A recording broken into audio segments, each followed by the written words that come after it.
అదే RTV app వార్తల్ని క్షణాల్లో చదివే అవకాశం ఉంటుంది. ఒక న్యూస్ పేపర్, ఒక టెలివిజన్ ఛానల్ మీ చేతుల్లో ఎప్పుడూ ఉంటాయి. తెలంగాణ వ్యాప్తంగా కేఎఫ్ బీర్లు నిలిపివేస్తున్నట్లు కూడా ఆ కంపెనీ ప్రకటించడం జరిగింది. అయితే గతంలో ఉన్నటువంటి పాత బకాయిలు కేటాయించినందుకు, అదేవిధంగా రేట్లు పెంచినందుకు కూడా ఈ నిర్ణయం తీసుకున్నట్లు కూడా తెలుస్తుంది. కానీ ఆ వైన్స్లో మనం సాధారణంగా చూస్తాం, ఎవరైనా వైన్స్ కౌంట్లోకి వస్తే మొదటగా బీర్ తీసుకునేవారు కేఎఫ్ లైట్ బీరే, కేఎఫ్ బీరే, కింగ్ ఫిషర్ బీరే ఎక్కువగా అడుగుతుంటారు. గతంలో కేఎఫ్ బీర్ల కోసం చాలా వరకు గొడవలు కూడా జరగడం జరిగింది. ఎవరు వచ్చినా కానీ, ఏ బీర్ అయినా కానీ కేఎఫ్ లైట్ బీర్లే అడుగుతున్నటువంటి పరిస్థితి కనిపిస్తుంది. కానీ గతంలో నుంచి కూడా ఇప్పటి వరకు 700 కోట్లు బకాయిలు ఉన్నారని గత ప్రభుత్వం కానీ ఇప్పటి కానీ మొత్తం 700 కోట్లు బకాయిలు ఉన్నారు. అదేవిధంగా రేట్లను, ముడి సరుకులు పెంచారు కాబట్టి రేట్లను కూడా పెంచుకోవాలని ఆ కంపెనీ పూర్తిగా నిలిపివేసిందని చెప్పవచ్చు.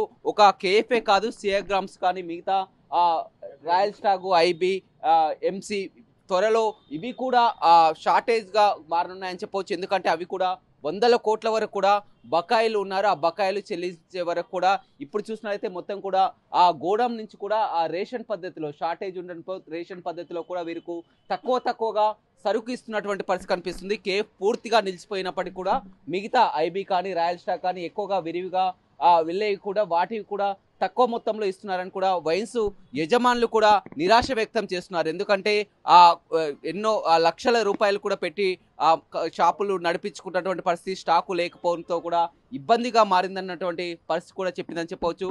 చెప్పండి, ఎక్కువగా ఇప్పుడు కేఎఫ్ బీర్లు కూడా మొత్తం పూర్తిగా నిలిచిపోయాయి కదా, ఎలా ఉంటుంది మరి? కేఎఫ్ బీర్లు నిలిచిపోవడం వల్ల వచ్చిన ప్రతి కస్టమర్ కూడా కేఎఫ్ఏ కావాలని అడుగుతుంటారు. బీరు తీసుకునే కస్టమర్లలో 70% కేఎఫ్ బీరే అడుగుతారు. దానివల్ల బాగా ఇబ్బంది అవుతుంది. ఈ రేషన్ విధానం వల్ల కూడా రోజు ట్రాన్స్పోర్టేషన్ మాకు పడుతుంది, ఆ ట్రాన్స్పోర్టేషన్ కూడా పడుతుంది. ఈ కేఎఫ్ బీర్తో పాటు ఐబీ, రాయల్ స్టాగ్, కొన్ని నిబ్బులు 90 ml ఇవన్నీ చీప్ లిక్కర్ కాంచి కూడా షార్టేజ్ వస్తుంది. దీనివల్ల మాకు ప్రతిరోజు బిల్ కొట్టాల్సి వస్తుంది. బిల్ కొట్టడం వల్ల ప్రతిరోజు లారీ, ప్రతిరోజు ఇండియన్, ప్రతిరోజు ఖర్చులు వస్తున్నాయి. దీనివల్ల వ్యాపారం నష్టం జరుగుతుంది. మనం గతంలో కూడా చూడడం జరిగింది, చాలా వరకు ఎవరైనా షాప్లకు వచ్చారంటే బీర్ కావాలంటే కేఎఫ్ బీర్ కావాలి, కేఎఫ్ బీర్ కాకుండా వేరే బీర్ ఇస్తే గొడవలు కూడా చేసినటువంటి పరిస్థితి. ఇప్పుడు కేఎఫ్ పూర్తిగా నిలిచిపోయింది, మరి ఎలా ఉంటుంది?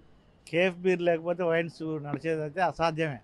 Without KF beer we can't run wines. అది కాబట్టి కేఎఫ్ బీర్ అనేది ఖచ్చితంగా ఉండాలి. అయితే ఈ మధ్యకాలంలో లాస్ట్ సమ్మర్ నుంచి కూడా రేషన్ సిస్టమ్ అని పెట్టి రోజు 10 పెట్టెలు, 15 పెట్టెలు, 5 పెట్టెలు ఇస్తారు. యాక్చువల్గా ఇంతకుముందు అయితే 100 పెట్టెలు, 150 పెట్టెలు, 200 పెట్టెలు ఒకసారి మీరు స్టాక్ బిల్ కొట్టినా కానీ మీకు అవకాశమే ఇవ్వట్లేదు.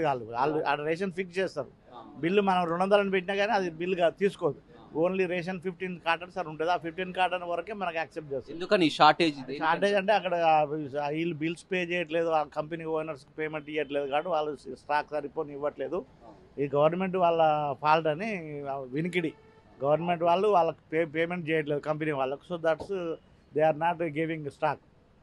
అదేవిధంగా ఒక కేఫ్ అనే కాదు, సియాగ్రామ్స్ ఏదైతే ఉన్నదో మొత్తం కూడా ఐబీ కానీ, రాయల్ స్టాగ్ కానీ, ఎంసీ కానీ వాటికి కూడా 100 కోట్లు బకాయి ఉన్నాయి. పూర్తిగా అవి కూడా ఎక్కువ మొత్తంలో కూడా మీకు స్టాక్ ఇవ్వనటువంటి పరిస్థితి, అవి కూడా బంద్ అయ్యే అవకాశమే కనపడుతున్నటువంటి పరిస్థితి. గతంలో గవర్నమెంట్ అనేది 45 రోజులకు ఒకసారి పేమెంట్ ఇచ్చేది.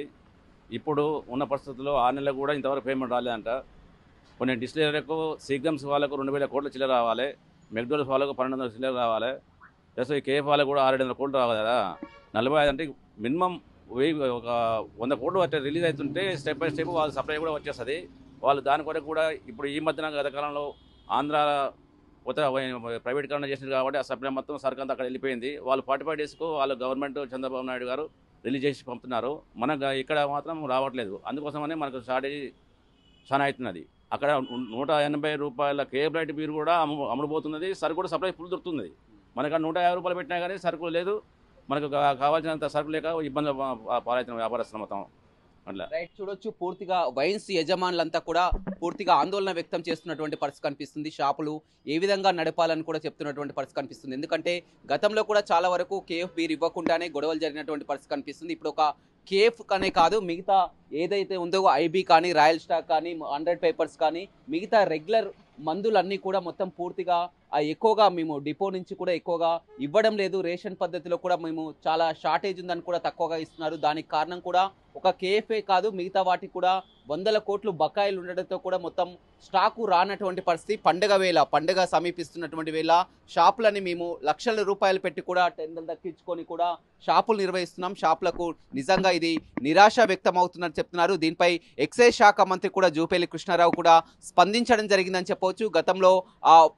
గత ప్రభుత్వంలో బకాయిలు ఉన్నాయి, మా ప్రభుత్వం తర్వాత కూడా బకాయిలు ఉన్నాయి, 700 కోట్ల వరకు బకాయిలు ఉన్నట్లు చెప్తున్నారు. అదేవిధంగా వారు ధర పెంచుకుంటామని చెప్తున్నారు. ముడి సరుకు పెంచింది కాబట్టి ధర పెంచుకుంటామని చెప్తున్నారు. కానీ ఆ ధరని 33% పెంచుతామంటున్నారు. కేఎఫ్ వాళ్ళు 33% పెంచితే దాదాపుగా ఇప్పుడు మామూలుగా 150 రూపాయలు ఉన్నటువంటి కేఎఫ్ బీరు ఒకవేళ వారికి అనుగుణంగానే పెంచినట్లయితే 250 రూపాయల వరకు కూడా పెరిగే అవకాశం ఉంది. కాబట్టి మేము ఆ నిర్ణయం తీసుకోవట్లేదు. ఖచ్చితంగా వారి విధంగా ఆ స్టాకు నిలిపివేయడం అనేది వారు తీసుకున్నటువంటి నిర్ణయం మరొకసారి పునరాలోచించాలని చెప్తున్నారు. ఎక్కువగా రేట్లు పెంచడం కూడా సమంజసం కాదని చెప్తున్నారు. 33% పెంచుతామని కూడా వారు అల్టిమేట్ జారీ చేయడంతో కూడా వారు ఇంకా ఈ కండిషన్స్ ఒప్పుకోవడం లేదు. ఏదేమైనప్పటికీ కూడా గత ప్రభుత్వంలోనే ఉన్నటువంటి బకాయిలు ఎక్కువగా ఉన్నాయి, మొత్తం కూడా చెల్లింపు చేస్తాము అన్ని విధాలు అంటున్నారు. ఏదేమైనప్పటికీ కూడా మందుబాబులకు ఒక షాకింగ్ అనే చెప్పవచ్చు. వైన్స్ కౌంటర్ ఎక్కువగా కేఫ్ బీరే అడుగుతారా? మీ దాంట్లోకి ఎక్కువగా కేఫ్ లైట్ అడుగుతాం. 70% కేఫ్ లైట్ అయిపోతుంది. కేఫ్ లైట్ లేకపోతే వేరే కేఫ్ లైట్ అయిపోతే వెళ్ళిపోతారు కస్టమర్. ఎక్కువగా బీర్ల విషయంలో గొడవలు కూడా జరుగుతాయి కదా? జరుగుతాయి సార్, అడిగింది ఇవ్వకపోతే గొడవలు అవుతాయి. వాళ్ళు అలవాటు పడ్డారు కేఎఫ్కి బాగా, అట్లా సార్. చూడొచ్చు, మొత్తం మీద ఏదేమైనప్పటికీ కూడా ఒక కేఫ్ అనే కాదు మిగతా స్టాక్ అంతా కూడా 100 కోట్ల బకాయిలు ఉండడంతో కూడా డిపో నుంచి వారికి రానటువంటి పరిస్థితి కనిపిస్తుంది. పండుగ వేళ షాపులు ఇలా నిర్వహించుకోవాలని ఆందోళన వ్యక్తం చేస్తున్నారు. ప్రభుత్వం ఏదో ఒక నిర్ణయం తీసుకొని పాత బకాయిలు చెల్లించడం, అదేవిధంగా కేఎఫ్ని కూడా రెగ్యులర్గా వచ్చే విధంగా చేయాలని కూడా వైన్ షాప్ యజమానులు చెప్తున్నారు. Vote studio. మరిన్ని వీడియోస్ కోసం ఛానల్ ని సబ్స్క్రైబ్ చేయండి. లేటెస్ట్ అప్డేట్స్ కోసం వాట్సాప్ ఛానల్ ని ఫాలో అవ్వండి. ఆ లింక్ డిస్క్రిప్షన్ లో ఉంది.